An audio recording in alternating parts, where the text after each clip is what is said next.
Sattura. You see, hazy memory. It is tiny little oshawott and a human.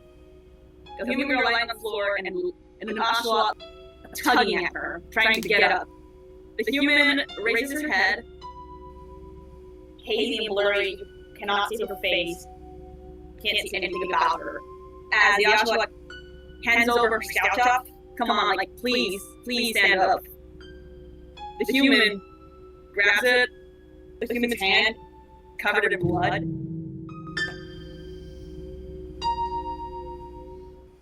Two Pokemon wake up in a dimly lit cavern. One can remember the name of Sattura and looks on to see another Pokemon just barely waking up. Milcery is like a light yellow, giving that like cream effect. Milcery, you look around and your mind seems to be boggled. You can't remember anything at the moment, not even your name, no memories. But you do see right before you another Pokemon.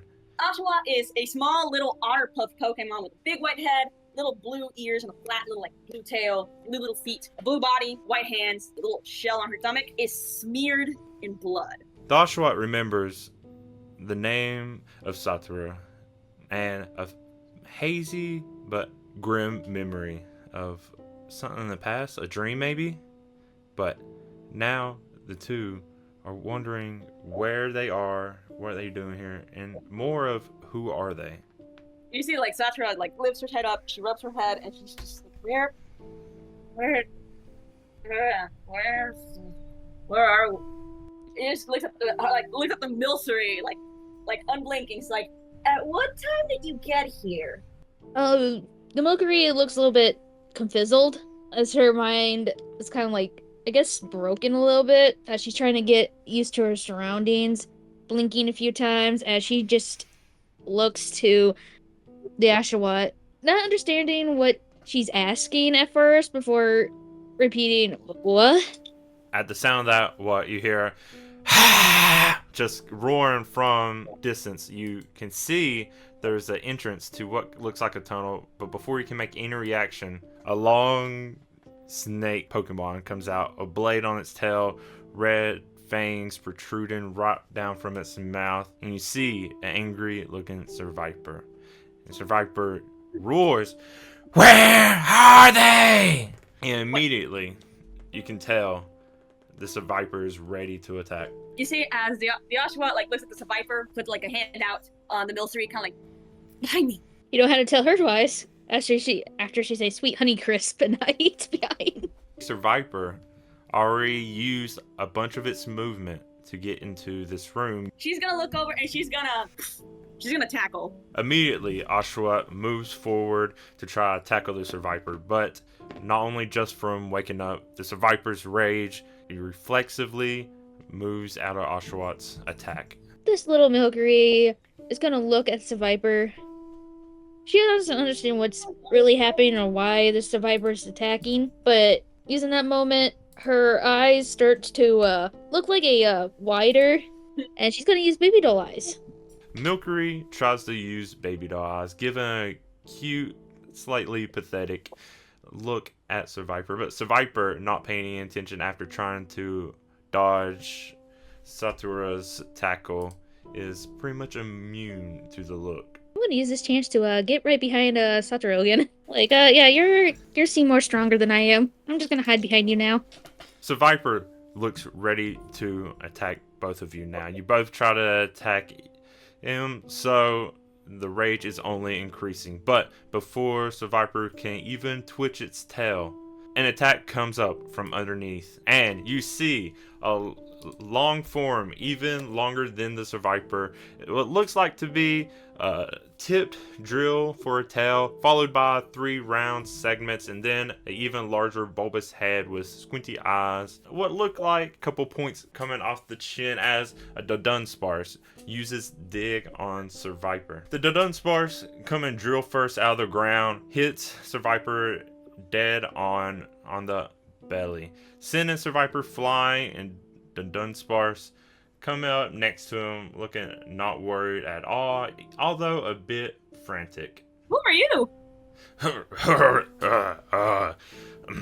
I am Dunsparce. I have come here on a mission. And you see the Dunsparce looking around the room, trying to just get a look at the surroundings, and ask, there's only two of you? Yeah? Yeah, it looks like it.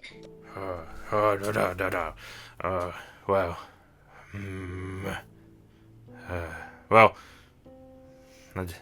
this is a bit puzzling, but I guess I need you two to come with me, but stay close to me. It's gonna be a tight fit back through this tunnel, it looks like. And Dunsparce starts to lead the way.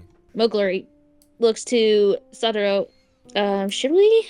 I have no idea how we got here or what are we doing here, but it's better to hopefully this is not a trap gonna follow. Be totally bad if it was a trap. As she will also follow, not liking being alone here. As you two enter the tunnel, you take a quick peek at the survivor, the Dunsparce, just knocked out. Seems to be breathing a bit, but find it a bit odd. The Dunsparce pretty much didn't acknowledge or have any plan for what to do with survivor next. There's nothing you two can do about it except for continue following the Dunsparce. As we're like scurrying through this tunnel, I like to ask the Dunsparce. So, the Dunsparce, where are we? What's going on? How did we end up there? I don't recall. Yeah, I'll answer your questions in a moment. I want to meet up with the rest of my team first, so let's wait until we're out of this tunnel. Team? Team? What kind of... Whoa. Sattura, immediately coming out of the tunnel, getting your first look, you see 3 more figures standing, waiting for you all to come out of the tunnel. In front, you see muscular, 4-armed, humanoid-looking Pokemon, not as tall as you would expect. You see Machamp. Milcery peeking behind Sattura, you can see too. And both of you can also tell behind Machamp, kind of hiding, but trying to look tough. Much shorter, looking kind of like a mushroom, but with kind of claws, supposed to be fists, which is a Breloom. And then a small pink Pokemon, but wielding a giant hammer, probably much twice the Pokemon size, which is a Tinkaton. Eyes whiten, seeing that hammer. Sattura has a vague feeling of remembering who these Pokemon are before the Milcery and Sattura, but can't put a finger on exactly who they would be. As you two both step out of the tunnel, the Dunsparce says to you, okay, now that we're with my team, I want to explain things first. And Machamp's just like, who we got here? Is this what our mission was, to find these two? I suppose it is. Machamp stepping up to greet both of you and holding out 2 of the 4 hands is like, well, it's nice to meet you. Glad we could rescue you. Another job well done, I suppose. It was a lot quicker than I expected. So, what are your names? As Milcery kind of looked like it's looking far ahead. His memory is someone. She's not sure who. Feels like she knows by heart. A young lady handing something the shape of a cupcake to something or someone resembles her. Thinks it's her. A name called out. Pavlova. She's a little hesitant at first because she's not really sure this is actually her name. Confidence you can see in their eyes as she will reply, Pavlova. Sattura pops her head and she's like, that's my name. But then a little trickle of doubt, like, right? Sattura? As you answer Machamp, Tinkaton steps up too and is like, is this really all we came here to find? No treasure, no nothing, no goods, just these two? This was way too easy of a urgent mission that you said we should go on, Dunsparce.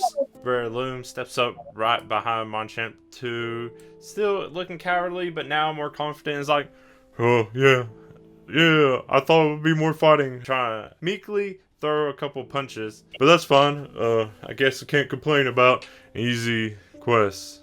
But what do we do now? The Dunsparce seems to have a confused look. I know, I made a big deal about this. But I guess this has to be the end of the quest. It's a bit confusing.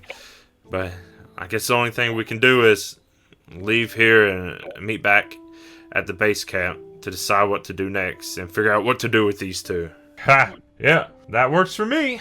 I am always ready to do a good job. The overconfidence coming from Monchamp is almost overbearing, but seems to be completely good intentions. Well, I'll lead the way out of here. Let's go ahead and head on out. We didn't even get to explore much of this anyways. Oh, yeah, I guess I should be a little bummed about that, but it's fine.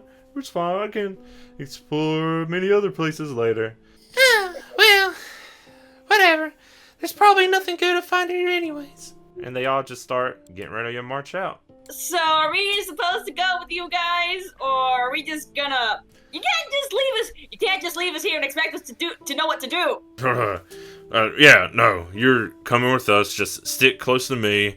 The camp is just right outside of this last tunnel we gotta go through. It's a bit cramped, but it won't be any problem. So, when you stick close, there shouldn't be any trouble. The Dunsparce is going to gesture towards you two to follow behind them, and the Dunsparce will take the rear. Pavlova was a little bit too trusting, as she immediately will follow, like, yeah, I'm good. Let's go. This is fine. She's nothing but cream and floating. She's definitely gonna be beyond Tikatan, seeing the stronger. Everything that's about to happen happens all at once. There's a sudden, very violent rumble, like the ground itself is about to explode. The trouble doesn't come from below, but instead above, as the entire tunnel collapses. Sattura, you have the immediate instinct to know you should not go, even before a rock falls. However, Pavlova, not noticing anything, you run right into Tinkaton. Luckily, Tinkaton has a good enough instinct to know something is wrong. Instinct immediately kicks in and jumps back, knocking you back to, luckily saving you as the entire tunnel starts to collapse. Any light that could have been possible peeking into this tunnel immediately is cut off. You see immediately rocks just thundering down on Monchamp. Both Monchamp and Breloom, with the overcockiness and eagerness to get out of the tunnel as fast as possible, did not have time to really consider any other danger, like a sudden cave-in this tunnel in almost a blink of eye. However, with Monchamp's large frame and muscles, has enough time to hold enough rocks up to at least shove Breloom out of the tunnel too, with the last two hands, while the other two get weak. Rocks fill in the last gap of what you can see of Monchamp, as even the giant muscle-bound Pokemon is overtaken with boulders, with not a single wisp of wind even able to move between the non-existent cracks this collapsed tunnel has left behind. Sattura remembers seeing a large looming figure over before everything went dark. Pavlova, only thing that she sees is a flashing headlights, and then nothing else. As Pavlova and Satura's minds are just bombarded with these last feelings of death and very quick bursts of their past last moments. Can't you do anything, Tinkaton? Can't you help with the boulder? Can't we get him out of there? Pavlova is kind of like looking at this, and her mind is whirling, spinning gears right now as she's trying to process all of this. And only thing she could do is try to pull the rocks out of the way, but she couldn't because her hands are basically cream, just sticking and sliding. Pavlova, you're still right by the exit, and you can pretty much see there's nowhere to even start to dig this out by hand.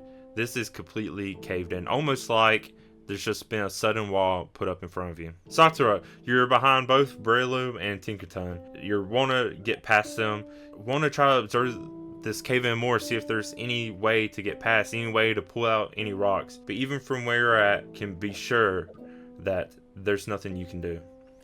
No, what happened? What is this? Machamp, Machamp, Machamp, Machamp, you save me. I don't know what happened. I don't know what happened.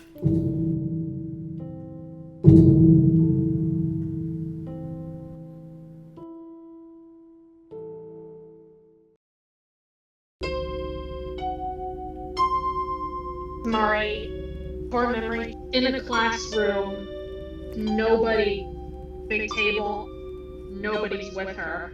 I have no friends.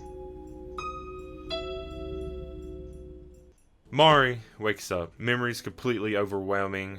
Not sure what to do. A overwhelming feeling of loneliness. Can only see really pitch black. Not really sure where to look. And a fit of panic. Desperately tries to look more of the surroundings. In this panic, Mari tries standing up and immediately slips and falls in a little puddle, but hard enough from not previously being able to see to take a little bit of damage. But with this fall, Mari is able to at least start seeing a little bit around him, and first looks into this puddle and gets a glimpse of himself.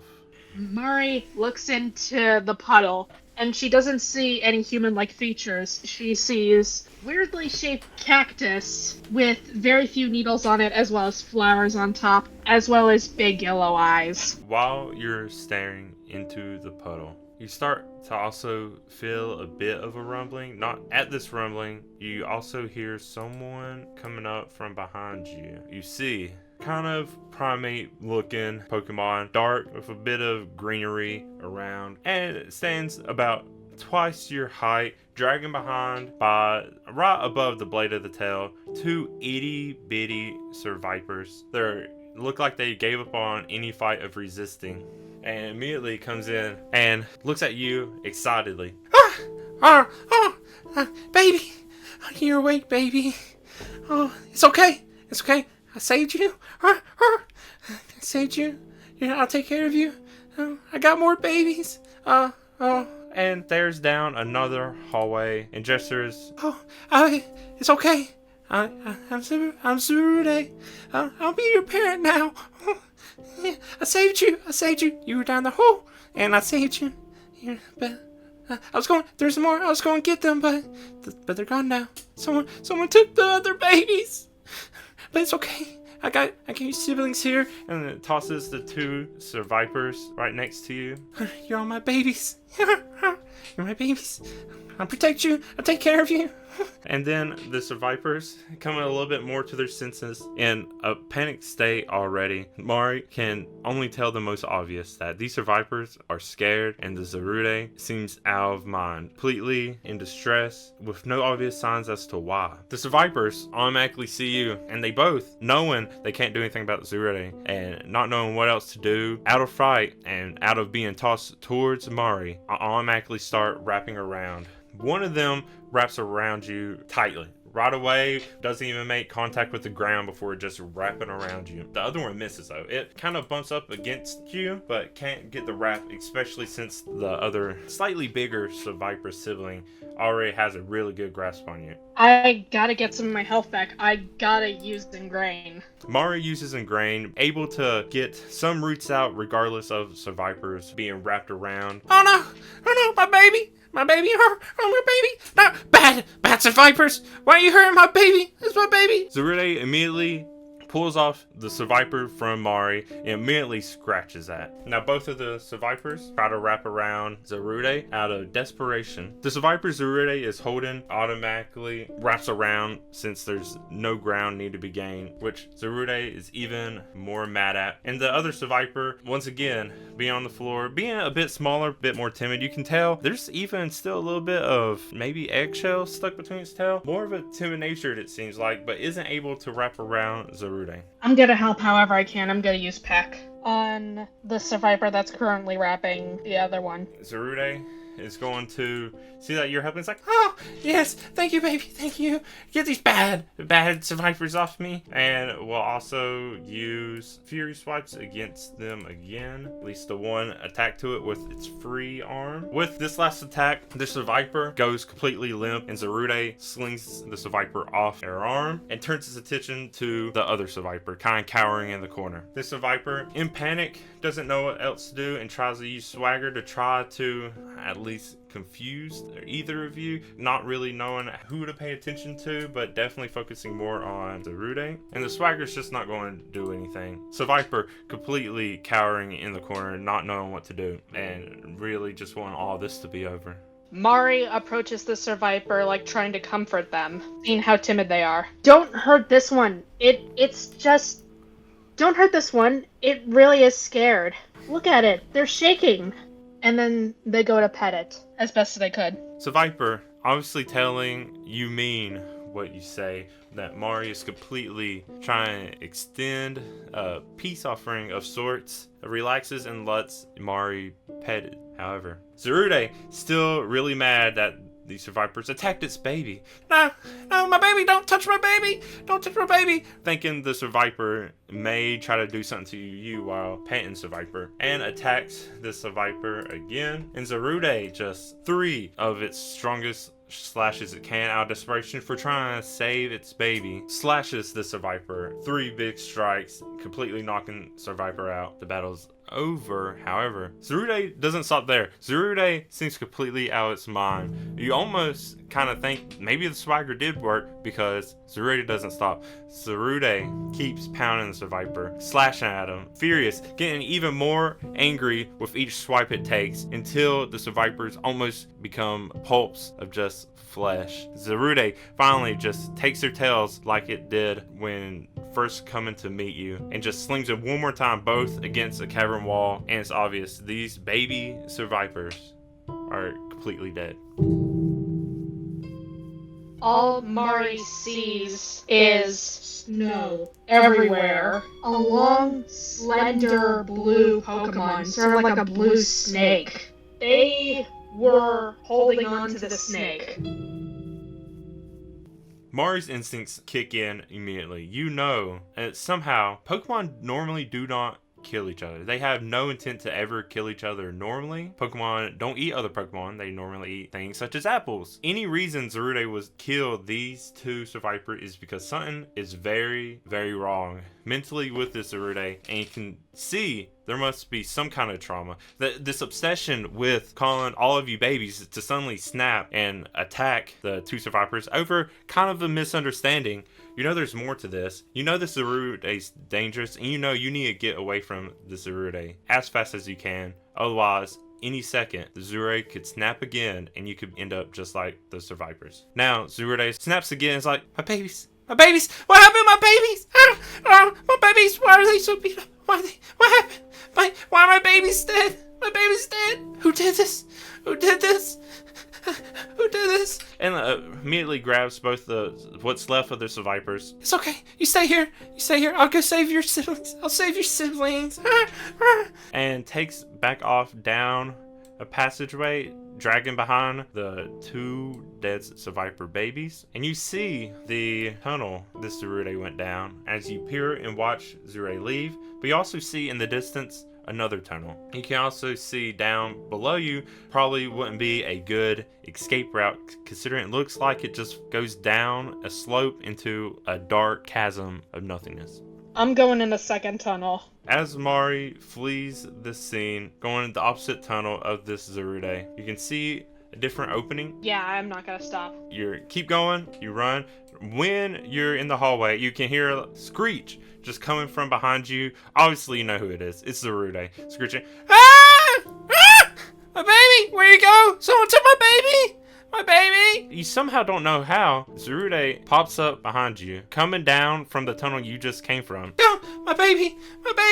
So you see Zerude further down the tunnel. You're still running. You can kind of tell it will be a dead end, or you see what looks like is open up to the room. But you also see Zerude is coming after you. I'm gonna keep running. Tsurude is fast. Tsurude seems to know exactly how to traverse this dungeon. You don't know how or why. You obviously can tell by how Tsurude is moving from the glimpses you got. There's a lot of swinging and a lot of climbing. There's most likely other tunnels and holes that you didn't notice at first that Tsurude got to. But now you're in a room, but you're too slow. Tsurude has already caught up to you and just screams, "Stop! Stop! Stop! Why are you running? Is somebody making you do this? Are you running someone else? I'm your parent now. I'll save you." Tsurude's caught up to you, definitely within grabbing distance, and just looks ready to pounce on you at any time. Since Mari's scared, she doesn't know how to think rationally. So she's just like looking and like slowly stepping back and like, please, don't come near me. You're my baby. You're my baby. I just wanna help you. I just wanna save you, protect you. You're my baby. Why are you running? Please, I don't want to die. I don't want to die. Why would you die? Why would you die? I'm going to protect you. I couldn't protect your siblings. I'll protect you. It's okay. Do you not want to be my child? She's just covering her head, terrified. You're scared of me. Why are you scared of me? Why? You can't really see what you're doing, but you can kind of get a glimpse of Tsurude's shadow, and you can tell both arms going up, both arms looking like they're about to attack as you keep your head covered with no idea what's about to happen next.